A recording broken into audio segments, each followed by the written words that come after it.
Hi friends, எங்கள் ஊர் திருவிழா பார்க்கலாமா?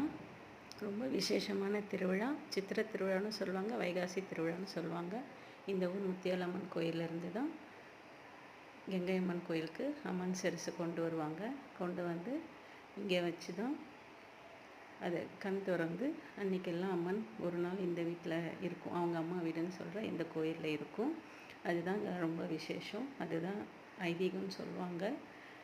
அம்மன் நாங்கள் கோயில் சுற்றிட்டுருக்கும்போதே இது வேண்டுதல், அடிதண்டம் போடுற வேண்டுதல். அது எல்லாருமே வேண்டிக்கிட்டு அடிதண்டம் போடுவாங்க. இந்த கோயிலோட ரொம்ப ஸ்பெஷலான உச்சபட்ச வேண்டுதல்னு சொல்லலாம். அதுதான் எல்லாருமே தேங்காய் உருட்டி அடிதண்டம் போட்டு அவங்களோட வேண்டுதலை நிறைவேற்றுவாங்க. நாங்கள் கோயிலில் இருக்கும்போதே தேரில் வச்சுருந்த சாமி கோயிலுக்கு வந்துடுச்சு. நைட்டு 10:30 மணிக்கு ஒரே ஆட்டம் பாட்டம் கொண்டாட்டமாக அம்மன் கோயிலுக்குள்ளே வந்தாங்க.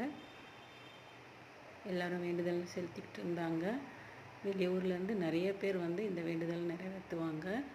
தேங்காய் உருட்டி அடிதண்டம் போட்டு 3 முறை கோயிலை சுற்றி வருவாங்க. இதாங்க இந்த கோயிலோட ரொம்ப ஸ்பெஷல். நம்ம நினச்சதெல்லாம் நடக்கும். Thank you friends.